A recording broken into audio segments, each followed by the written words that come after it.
I got home and this was waiting for me, this package. Let's open this bad boy up and see what's inside. I mean, I already know what it is, but you guys don't.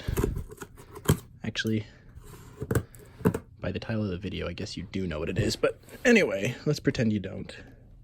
So you can be surprised when I get it opened. Godzilla, from the new movie, Godzilla, King of the Monsters. So here's a little look at the quick look at the packaging. You can see the figure in there. Logo, artwork, more logo on the back. We got some shots of the poses you can get them into. And more artwork and such. So yeah, let's get this guy open and do a review.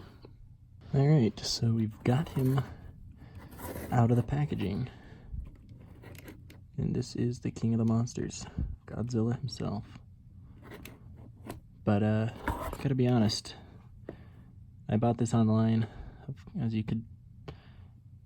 I bought this online, and, I thought it was gonna be quite a bit bigger. I mean, I guess they gave the dimensions, but I didn't pay that great of attention to them, because I was disappointed by the size.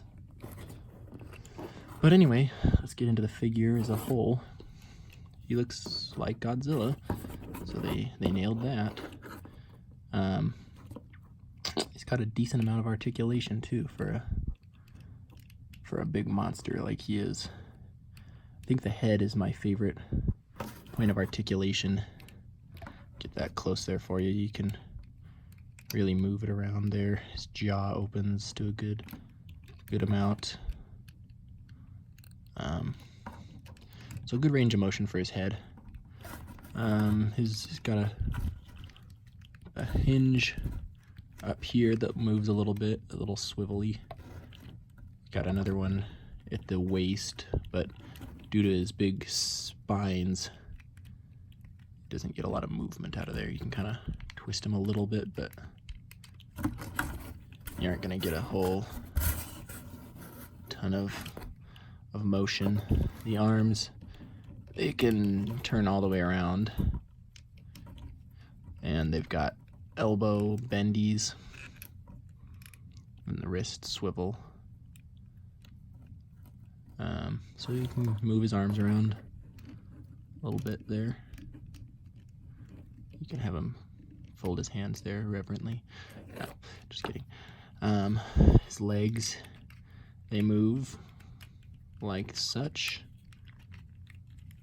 All the way around, technically, if you wanted.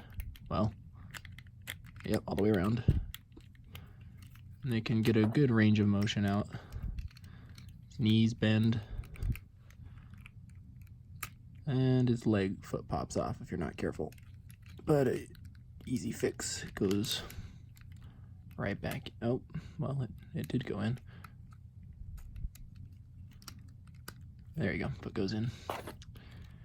And his tail is also kind of disappointing. It has a lot of little articulation, like little grooves for bending, but it doesn't really actually move that much. I was hoping to be able to like curl his tail around, but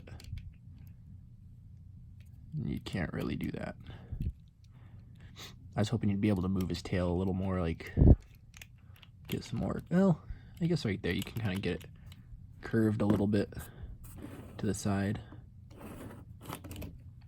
But it would have been nice if it could turn a little more, I guess. I guess if you work with it, you can get it to pop off like the foot. Oh. Getting that back in is going to be kind of tricky. Okay. There we go. So it's decent. And then the only accessory it came with, well, sort of two accessories, is this fire blast, which plugs into, it's like an alternate jaw. So you have to pop out his bottom jaw and stick this one in. Then you can stick the fire in. And this is a pretty cool looking piece. It's got this nice silver wash on it on the top. Kind of gives it a cool effect. So it's this blue fire plasma blast, whatever you want to call that. So let's pop that in for you guys. We'll show you what it looks like. You just kind of pop that off. You can see there's a little ball joint in there, which is also on the roof of his mouth. Pops in. It's kind of hard to tell if it's actually popped in, but once it's in there decently, you can kind of get it, and you just take the fire, stick it in. And the thing that I don't like about this is that it's really heavy, and it weighs his jaw down. You can see, I'll zoom in. His jaw is like a little hyper extended looking. It's open a little too much with the jaw like that, and it just kind of makes his head fall loose. So it's good for making the pose, though, the kind of the signature pose that they wanted, that I think it was mostly designed for. And that's on the box. It shows him kind of from like the poster from the movie when he kind of looks back up into the sky and blasts his plasma into the sky. Sort of like that.